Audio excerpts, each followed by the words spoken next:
bidat ajaran sesat masa kini. Ya, ini bisa kita cek langsung, masih banyak bertebaran ajaran khotbah mereka di YouTube. Yang pertama adalah Kamblesme, lagi-lagi. Mereka mengatakan PL lebih penting daripada perjanjian baru. Jadi balik lagi tadi ke ajaran sesat yang terdahulu, Bapak Ibu ya. Oke. Yang kedua, Mormon, gereja Mormon. Ya saya katakan tadi, ini sangat dekat juga dengan kita. Konsep Allah mereka itu adalah Allah yang Superman. Gitu ya. Yesus itu mereka katakan saudara dekat dari iblis. Maka begini, mereka punya tafsir tentang kejatuhan Adam dan Hawa ke dalam dosa. Tafsir mereka itu adalah rekayasa Tuhan. Artinya apa? Mereka menuduh Yesus itulah yang membuat, Allah itulah yang membuat Adam dan Hawa itu jatuh dalam dosa. Buktinya apa? Kenapa harus didirikan? Kenapa harus dibiarkan pohon itu? Kan gitu. Nah itu tafsirnya. Jadi waktu konsep doktrinnya bengkok, maka tafsirannya pasti bengkok tuh. Pengertian daripada setiap itu pasti bengkok. Ya, maka mereka katakan, kenapa Yesus itu menjadi juru selamat?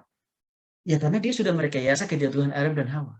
Jadi mereka tuduh Yesus itu sebagai aktor. Allah itu sebagai aktor perekayasa kasus, kira-kira begitu. Kejatuhan Adam dan Hawa. Ini susah sekali cara berpikir. Nah, bahkan mereka katakan Yesus itu pernah menikah dengan Marta.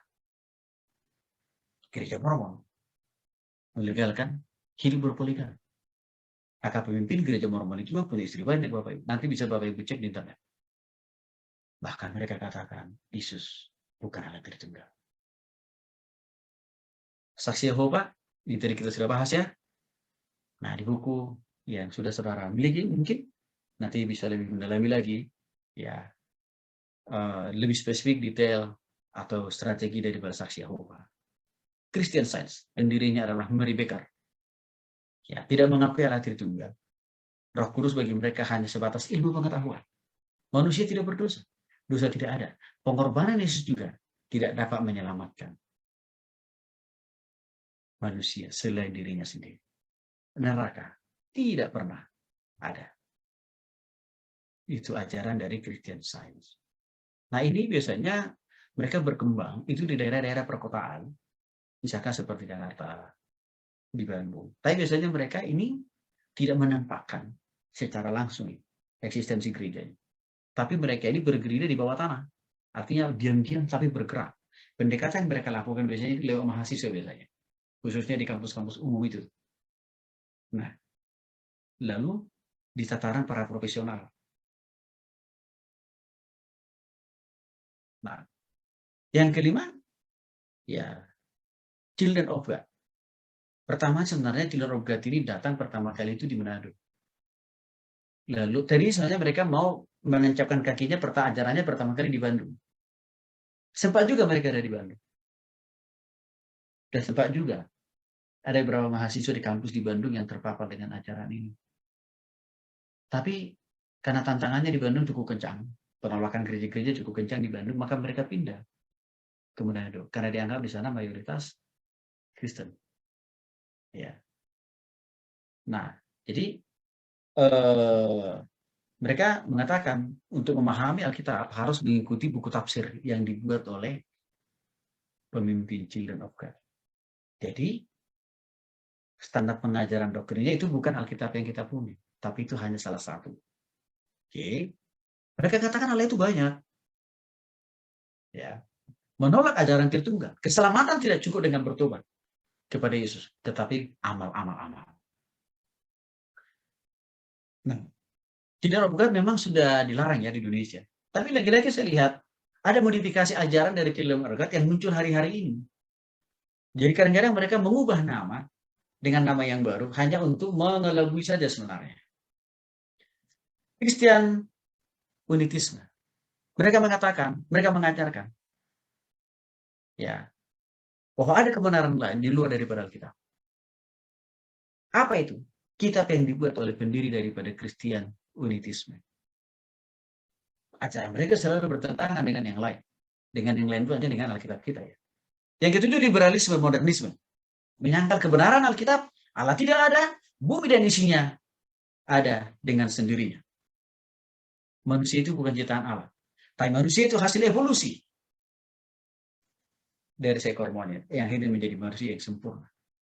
Tidak itu dosa, kata mereka. Dan keselamatan boleh hanya didapatkan dengan berbuat baik, dengan berbuat apa. Itu ajaran. Ya. Unification Church juga tadi kita sudah bahas Bapak Ibu ya. Di dalam topik bahasan kita yang pertama tadi. Ya.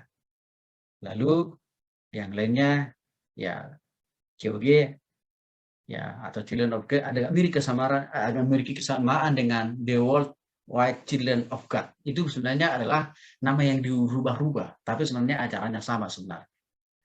Oke. Yang berikutnya sekte ranting daun.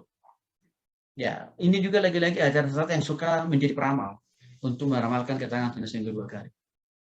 Dan bahkan dilegalkan perjinahan ya di antara sesama jemaat. Pendiri daripada sekte ranting daun ini mengaku sebagai Mesias yang menyelamatkan. Maka setiap orang harus masuk menjadi anggota gereja sekte ranting daun ini kalau masuk surga.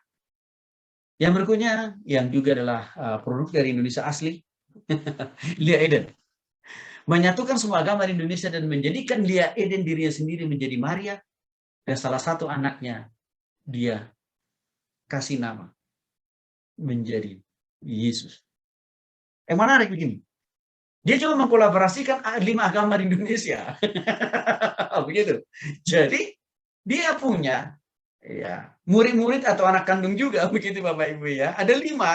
Salah satunya diminta dia dikasih tugas menjadi Nabi Isa untuk menyelamatkan orang Kristen ya, gitu ya. Dan untuk menyelamatkan agama-agama lain diklaim juga diminta dia ditugaskan dia juga anaknya yang lain menjadi nabi.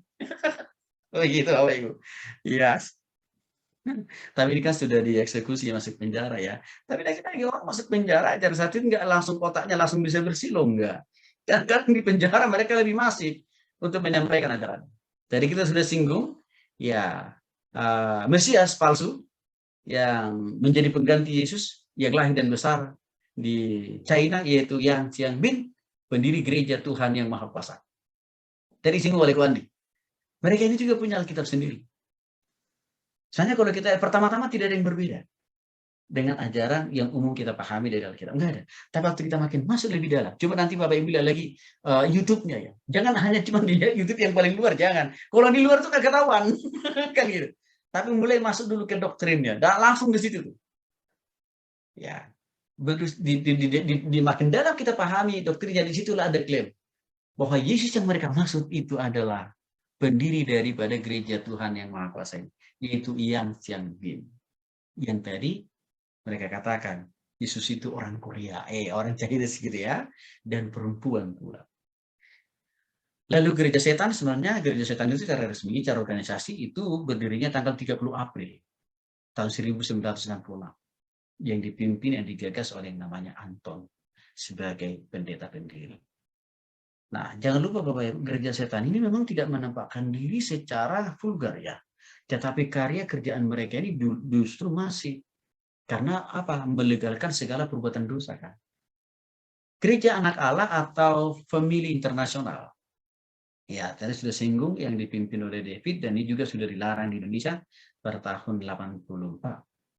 Gereja Scientology yang dipimpin dan dibangun oleh Ren ya, oleh Ron dan bahkan juga Pondok Nabi mengapin situ ya. Ya. Dan masih ya, yang lain juga yang terakhir ini saya katakan tadi nanti Bapak Ibu bisa cek ya. Gereja Yesus Kristus Allah Esa yang baru berdiri tahun 2021 tahun lalu. Nah, ada pertanyaan saya nomor 19. Kapan saudara menyusul membuat ajaran baru?